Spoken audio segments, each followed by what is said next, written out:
right now and I asked you to tell me about yourself, to describe your personality, how would you do that? At first glance, it seems like a simple thing, right? You know yourself, you are yourself, so describing yourself should be relatively straightforward. And in some ways it is. We all have certain personality traits, certain aspects of our character that we think of as being somewhat determined, that we use them as the ways that we identify ourselves. Some of these factors of your personality tie into things we've talked about in previous episodes of the Key Finding podcast, if you've heard those. Last time we talked about the four suits of the minor arcana and how they tie into the various ego functions. So you might function more through feeling or thinking or sensing or intuiting. Those are parts of what makes up your personality. In this episode of the podcast, we're going to be focusing on the court cards. The court cards are the part of the deck that seems to throw off a lot of people when they first start working with tarot, or even when they've been working with tarot for quite a while.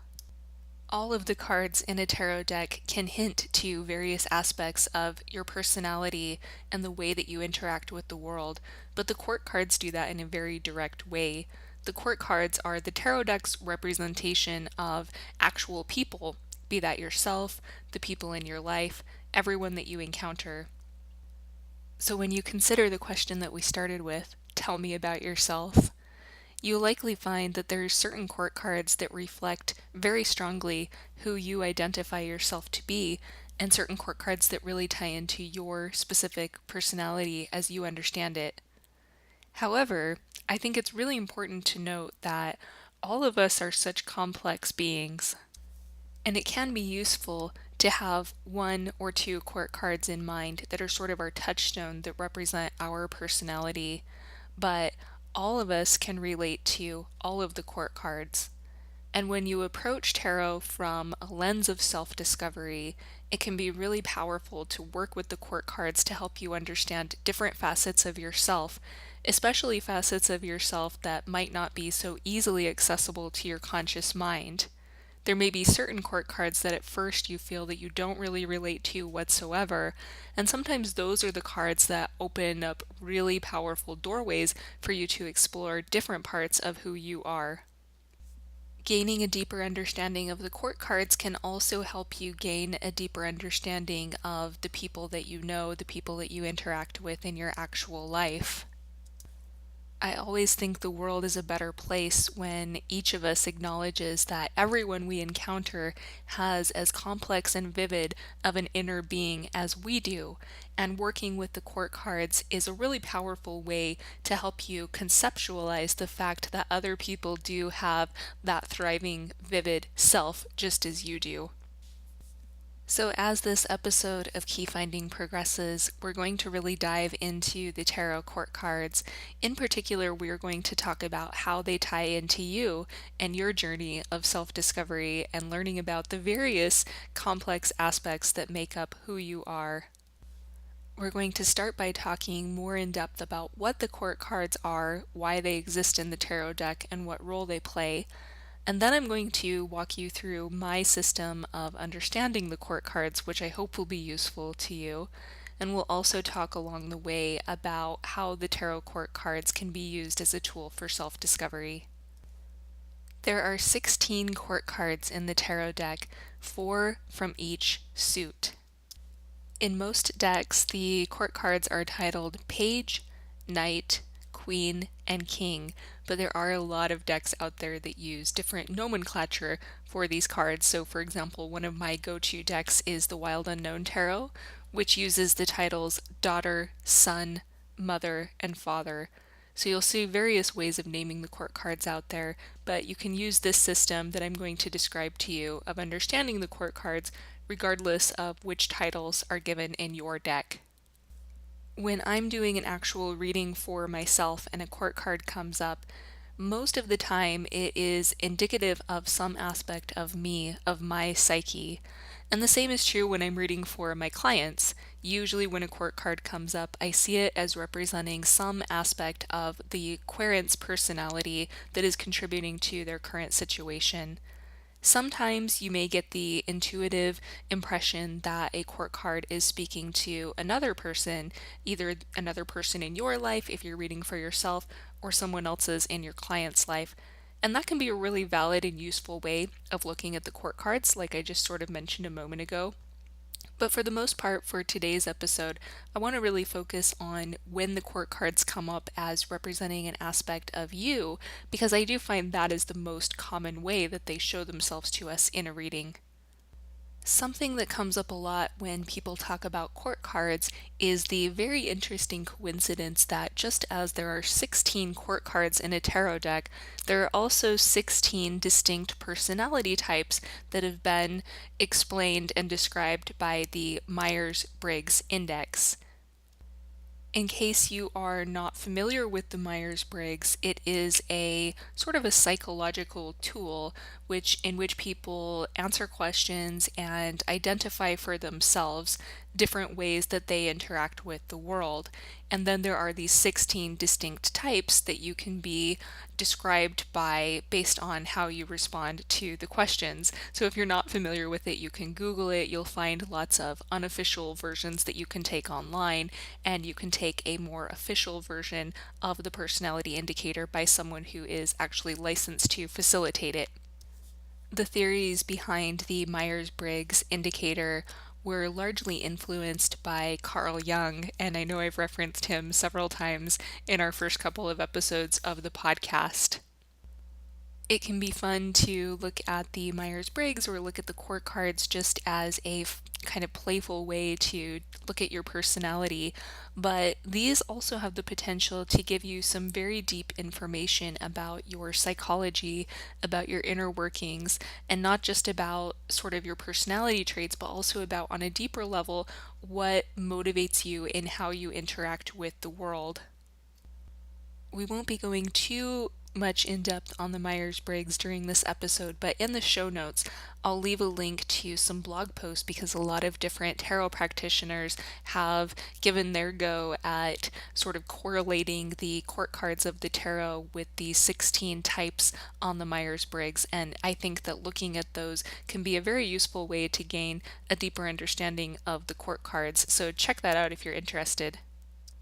What I want to share with you now is the framework that I use to understand the court cards and to tap into what they have to teach me about myself. A lot of this is really similar to a blog post that I wrote a while back, so if you've been following me for a while, some of this might sound familiar.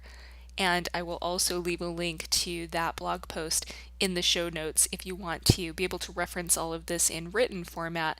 There's also a free worksheet on the blog post that will help you connect even deeper with the court cards. I have this sweet spot of approaching tarot with the mix of having different systems and frameworks to understand the cards while also leaving room for intuition. So what I really love about this framework is that it does exactly that. It gives you a jumping off point so that the court cards don't seem like just such a vast undertaking. This framework, essentially what I think it does is creates an anchor for your own intuitive understanding of the court cards to emerge. Here's the basic thesis.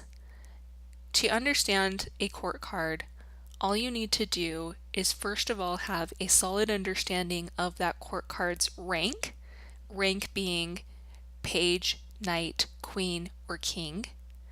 And then you also need to have a solid understanding of that court card's suits being wands, pentacles, cups, and swords. And when you have an understanding of the general functions of each rank and each suit, you can then combine those understandings in order to have a good picture of that particular court card. Let's talk about the ranks first, because there are certain things that each rank will have in common regardless of its particular suit. So all of the pages have certain things in common, the knights have certain things in common, and so on. There are something that gives them that essential pageness or knightness, queenness or kingness. So that's what we're going to be talking about here. I want to throw a caveat out there at this point. Try not to let age and gender dilute your relationship with the court cards, because when we talk about age and gender in the court cards or in any aspect of tarot, those concepts are only useful as metaphors. It gives things a lot of limitations if you start to get very literal about that. So, for example, a queen does not have to be biologically female, a king does not have to be biologically male, and so on and so forth. In fact, if you wanted to, and I know a lot of people actually do this, it would be perfectly fine to replace every instance of she or he with they or them and do things totally gender neutral when you look at the court cards, because again, gender is only useful for us as a metaphor, so just keep that in mind. That said, let's talk about these four ranks, and I'm going to pay particular attention to how the energy of these ranks manifests within you. Let's start with the pages. The pages are often said to be the quote unquote youngest of the court cards. Remember, just a metaphor. So you are a page when you are embodying an explorative, playful relationship with the energy of the suit. So you may still have a lot to learn about that suit, but on the other hand, you have the ability to interact with that suit and in fresh ways, in unbiased ways, because you sort of have that beginner's mind with the energy of the suit. The knights are more like the quote unquote teenagers. So you might be seeing your inner knight coming forward when you are kind of shifting erratically within the energy of the suit. So you might go from one moment really interacting in a very proactive way with the suit's energy, and then the next moment doing it in a very unbalanced way. So there's sort of this erratic back and forth, kind of all over the place energy with the knight, and that's why it can be useful as a metaphor to associate the knight with kind of your inner teenager. Queens are the inwardly mature adult. So when your inner queen is at work, you are embodying the traits of the suit from the inside out. You're radiating them outward.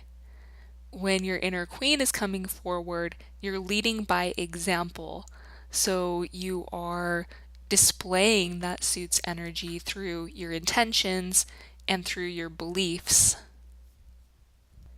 It's not necessarily about outward momentum, it's about walking the talk. It is about being inwardly mature. And the king is the outwardly mature adult.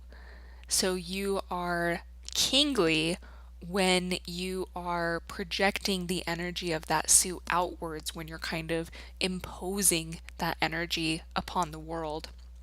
So your inner king leads through action by setting external guidelines instead of the queen, which is more about what is happening inside. The king is more about what is coming outward. Another thing I find worth mentioning about the ranks is that they're not necessarily written in any particular hierarchy. This may, we traditionally associate this hierarchy of page, knight, queen, and king. And just like with age and gender, looking at the progression of the ranks as a hierarchy is only useful as more of a metaphor. It can, under certain circumstances, be even more valuable to bring forward your pageness than to bring forward your kingness. So I think it's important to note that it's not as though these court cards are showing us a progression that we should aim for and a hierarchy. Instead, they are showing us these various ways of interacting with the world and which rank is more appropriate for you to bring forward within yourself varies depending upon the situation. So hopefully this has given you a better understanding of the ranks. And now that we've talked about that, let's do a bit of a review on the energies of each of the four suits. I say review because if you heard the previous episode of the podcast where we talked about the aces, I went fairly in depth on each suit and its energy, so this will be just sort of a refresher on some of that stuff. First of all, swords. Swords are associated with your mental realm, so your rationality, your logic, communication, your useful thoughts, but also your anxieties and your fears. Pentacles are associated with your material realm, so your physicality, body, your work, your environment, your sense of abundance, but also your senses of scarcity and greed. Wands are associated with your passion, your gusto, so your drive to create, your excitement, your urges to explore, but also any senses of grandiosity and impulsiveness. And then cups are associated with your emotional realm. So your connections to yourself and to others, love, dreams, wishes, your potential for happiness, but also your potential for sorrow and vulnerability. Now, just with those pretty simple explanations I've given of each rank and each suit, that is really the skeleton that you need to understand and interpret all of the 16 court cards. You consider the rank, you consider the suit, and then of course you give some room for your intuition to contribute as well. Let's look at how you might apply this formula in a practical sense. So let's take a look at the Queen of Swords and use this formula to think about what this card could ask you to look at within yourself. So first, again, you consider the rank, and we talked about the Queen showing the inwardly mature adult, the part of you that embodies from the inside out the qualities of the suit. That becomes combined with your understanding of the suit of swords, again, suit of swords being about your mental realm. This formula gives you a really broad jumping off point, and there's no one right answer about what you might come up with. Whatever you come up with, you'll know when it feels right for you. But just as an example, I'll share with you what I might think about if I'm looking at the Queen of Swords for myself. So, using this formula, I might think that the Queen of Swords is drawing my attention to my ability to observe things really deeply and contemplate things before I jump to any rash conclusions. And that the Queen of Swords shows the part of me that can understand things on a deeper level by looking at the logical connections between things. And this is also representing the part of me that can influence the world by using my intellect, by approaching things from the inside out and setting an example of being mature, rational, and deeply thoughtful. I encourage you to try this formula with all 16 court cards. And like I mentioned earlier, I have a blog post which includes a free worksheet, and the worksheet gives you the space to walk through this formula with all 16 court cards. As you do this exercise, I would also challenge you to be specific and to place concentration on how these court cards show different aspects of you. Challenge yourself, especially if there are certain court cards that you have a hard time relating to and you don't quite so naturally see the manifestations of that particular court card within yourself. Really challenge yourself to think about what that card does speak to you about your personality, because even though you might relate to certain court cards with more ease, all of them speak to aspects of you. And in the example that I just gave with the Queen of Swords, I was a bit vague, and I did that on purpose, just for the purposes of sharing something with you on the podcast. But when you do this exercise for yourself, I think it's useful to be really specific, to look at concrete examples of how you have seen the manifestations of that court card come forward in yourself, to give examples of a time in which you were really tapped into the essence of that court card. Having those more concrete examples is a good way to help you connect with these cards in ways that are really applicable to your life. I think this exercise is really useful because as human beings, we like to simplify things. And going back to what we talked about the very beginning of the episode, it can be tempting to want a really simple answer to the question, who am I? But the answer is rarely simple. It is really complex. Who you are varies from day to day, from minute to minute. And so connecting with all of the court cards is a way for you to connect with all of yourself and a way for you to bring some light to different aspects of your personality that are perhaps more shrouded in shadow. Being aware of how the different traits of the different court cards tend to manifest within you also gives you a lot of power to consciously choose how you act and how you react to the various people that you meet and to all of the situations that you come up with within your life. Instead of just, using your personality as an excuse, being aware that your personality is complex and having these court cards as a mirror for all of those various complexities of your personality lets you remember that in any given situation, you have a lot of autonomy to decide which aspect of your personality you're going to tap into and which aspect of your personality is most useful for you to tap into and most constructive for you to tap into in any situation. And on the same token, this also helps you gain an awareness of which aspects of your personality tend to be more destructive, which aspects of your personality tend to come up that are not useful. And that way, when you catch yourself in the act, you have a label to identify those parts of yourself by returning to the court cards. For example, for me, I sometimes find that a toxic aspect of my personality tends to come out that is linked to my inner Knight of Swords.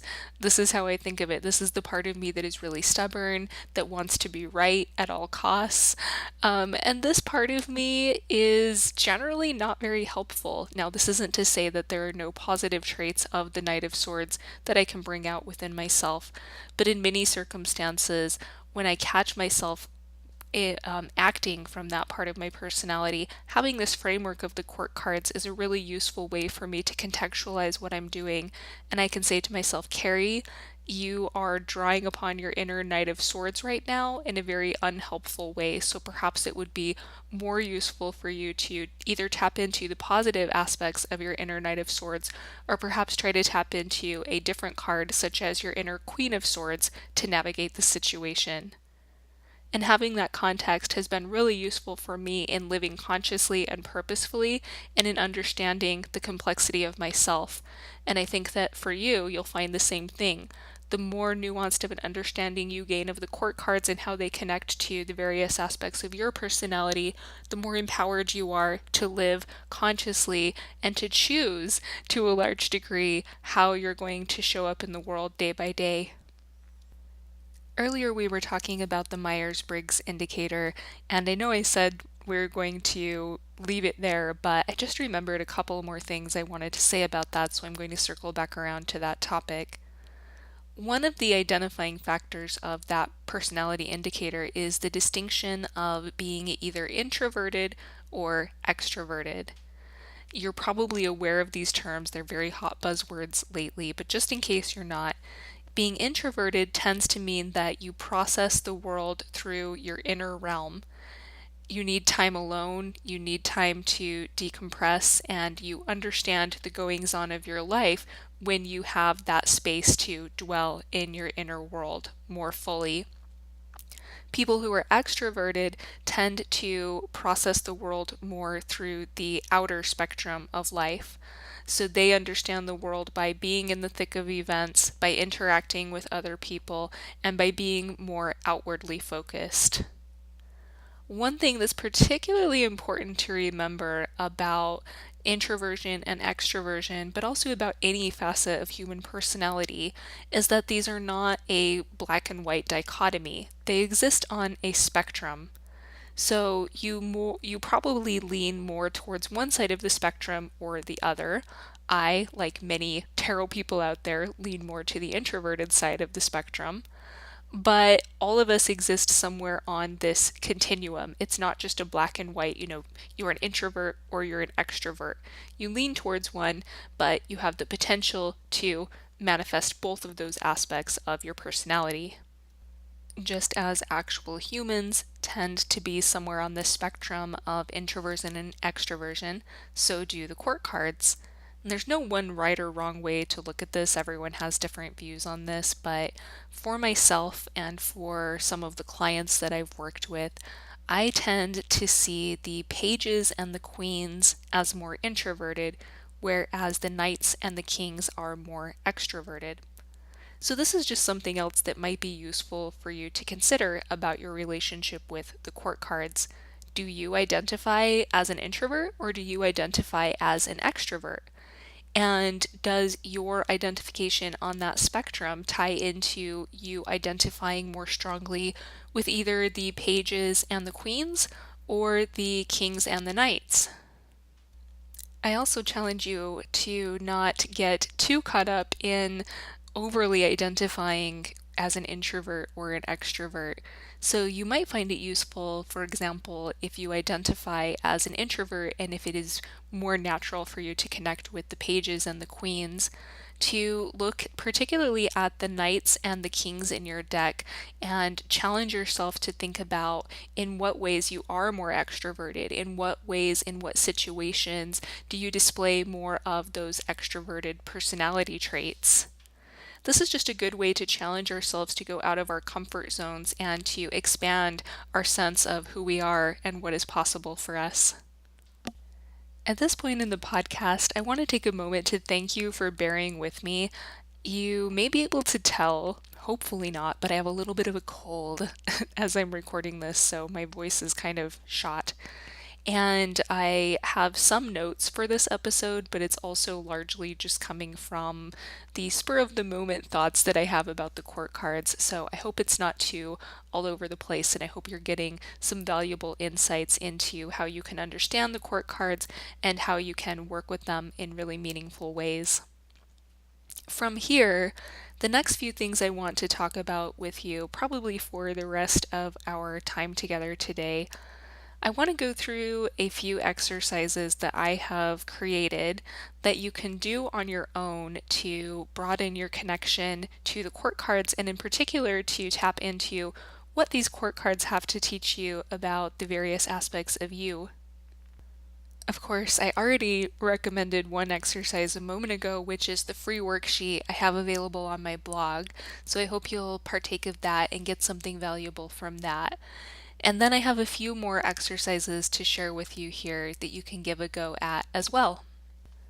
This first exercise is something that I do for myself really frequently with the court cards, and it's something that I have recommended to several clients. I do one-on-one mentoring sessions, and this seems to come up and be quite useful for the people that I have worked with. So for this exercise, what you're going to do is consider a situation that you're currently struggling with. And then you're going to choose a court card that represents the personality traits that you think would be really helpful for you to draw out within yourself in light of your struggles in this situation. So, for example, when I am struggling with, say, confidence, I might work with the King of Wands because I see him as very bold and very confident.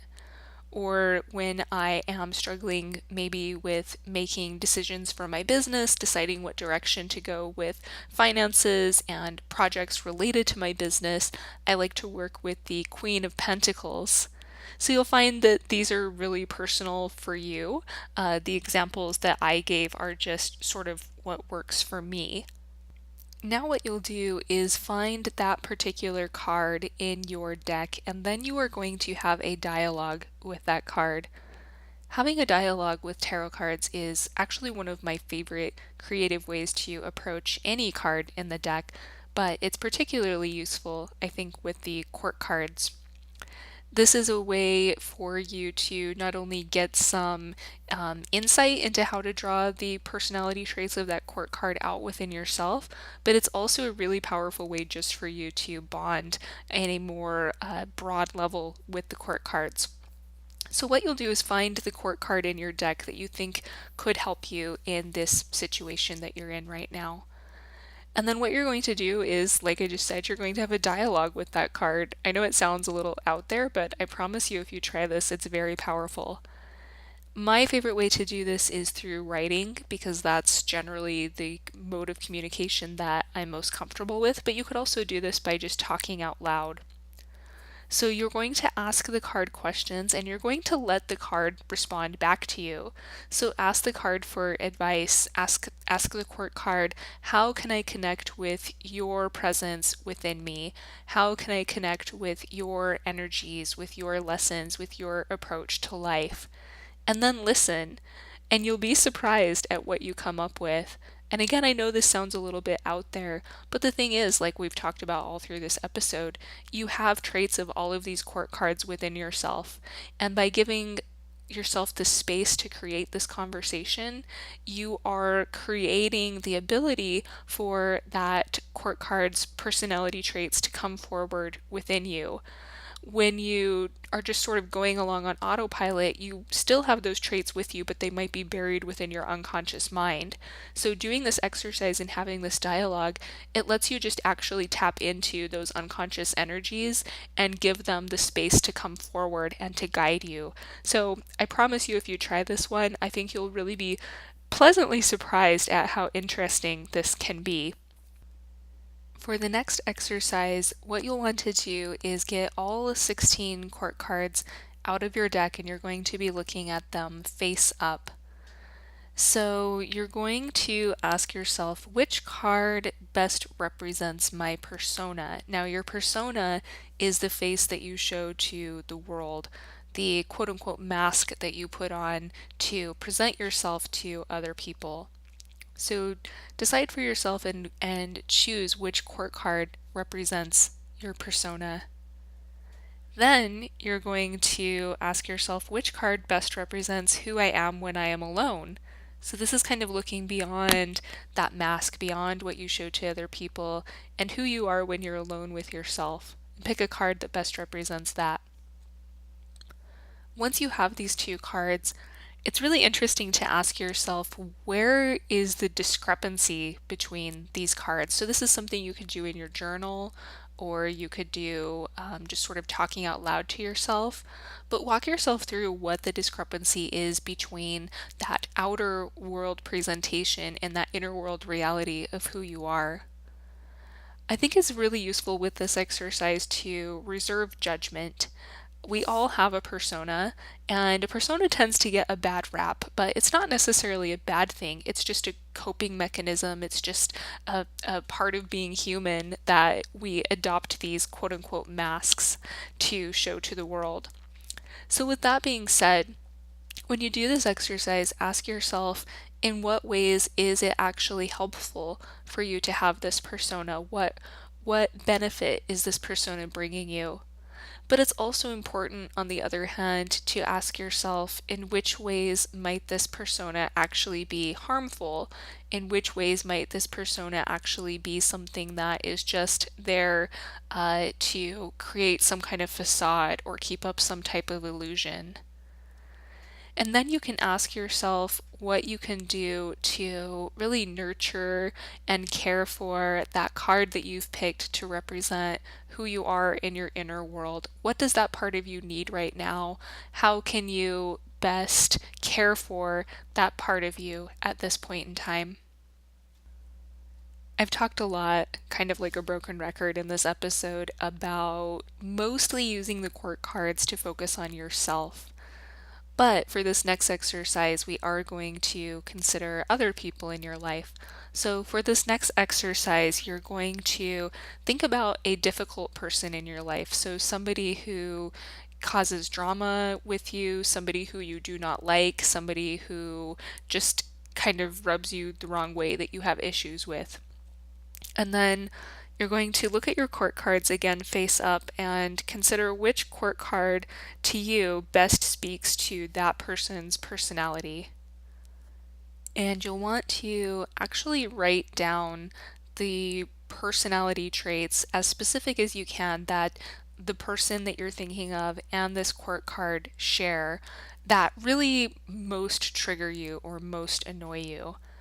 And now we get to the hard part. So once you know what that court card is and once you know what those personality traits are that really get to you, what you're going to do from here is consider what traits your personality shares with that court card and that person. This can be a very hard one for a lot of us, but it is a commonly known truth in the world of spirituality and psychology that the things that most grate on us about other people are often indicative of some type of disowned trait within ourselves. So that's kind of the theme that you're getting at with this exercise. So consider how you might confront the shadowy aspects of yourself that tie into what you have identified in this person and in this court card. And how can bringing those shadowy aspects of yourself into the light help you more consciously interact with that external person and help you have more empathy both for that person as well as for the court card that seems to you to represent or tie into what you are perceiving in that person. The last exercise I want to share with you is something that I just thought of, and I'm actually going to try it as I'm recording this. So, the idea with this last exercise is to do a monthly reading for yourself using just your court cards. So you could do this however you want. I'm thinking monthly, but you could also do like weekly or you could even do daily. So get just the court cards out of your deck, and I have mine here, and I'm kind of like shuffling them in my hands as I'm talking to you. And then as you're shuffling them, ask to be guided to a card that will help you identify which traits of your personality can best be utilized over the coming month. And then you're going to draw a card at random and do some journaling or do some contemplation as to what this card might mean for you for the coming month or the coming day or however you choose to do this. You could do it for a moon cycle as well, that might be cool. And then you're going to keep the card around you so that you can reference the card throughout the month. And in particular, I think it would be really useful as you're going through your month to take note and actually write down and be consciously aware of all the opportunities that you have to cultivate that card's energy within yourself. So I'm shuffling the cards for myself and I'm asking this question. So let's see what I'm going to come up with. I have the Knight of Pentacles. This is very interesting to me because the Knight of Pentacles is a card that does tend to be slightly more difficult for me to relate to. I'm definitely more of a cups kind of gal, but I'm already thinking about ways that the Knight of Pentacles, tapping into my inner Knight of Pentacles, might be useful for me over the course of the coming month. And one thing that I can already be aware of very strongly right now is that I do have a lot of projects on the go, and lately I've been kind of all over the place when it comes to keeping my focus on them. I see the Knight of Pentacles as showing the part of me that has the ability to be extremely focused on my goal no matter what distractions come up in the outer world. And I also see this card as reminding me to tap into the part of myself that knows that slow and steady win the race. So it's not about sprinting. The Knight of Pentacles is very much more about me keeping my pace sustainable as I go through the next month and just taking it kind of day by day, step by step, and gradually working towards what I want to create. And I love that it's a very practical card as well. So that was kind of fun. It was cool to do it live as I'm recording the podcast. I hope that you will try any of these exercises that I just suggested, and I hope that listening to this episode today has given you some powerful ways to understand the court cards in maybe some ways that you hadn't considered before. I also just want to thank you for being here with me, for giving your time and energy to the podcast. It means so much to me. I really appreciate being a part of your day. And if you want to find out more about me, you can visit my website, which is carriemallon.com. I do offer private tarot readings as well as mentoring sessions. If you're interested in going one on one with me, you can find all the details on my website. And the Key Finding podcast is now available on iTunes and Stitcher, which is super exciting. So we're getting closer and closer to the point where you should be able to find Key Finding wherever you listen to your podcasts. New episodes come out every other week, and of course, for this first batch of episodes, we've been focusing on tarot for self-discovery, and I still have quite a few more episodes on that theme and a couple of interviews coming up as well that I'm really excited about. If you do enjoy listening to the podcast, I would really appreciate it if you would leave a rating and review on iTunes. The podcast is still fairly new, so my iTunes page is very sad. Not many reviews over there. So if you enjoy the podcast, it would be lovely for you to pop over to iTunes and leave a review. The best way to stay up to date with what's going on in my world and what's going on with the podcast is to sign up for my mailing list, which you can do on my website, which again is carriemallon.com. That's it for today. In the show notes, like I mentioned earlier, I will link to the blog post and the worksheet that I have provided on my site for you to learn more about the court cards in the tarot deck. And I'm also going to throw a link into a really cool post that talks about how the court cards can be correlated with the Myers-Briggs personality types. Thanks so much for listening. I'm so excited to talk to you again soon. Until then, take care. Bye.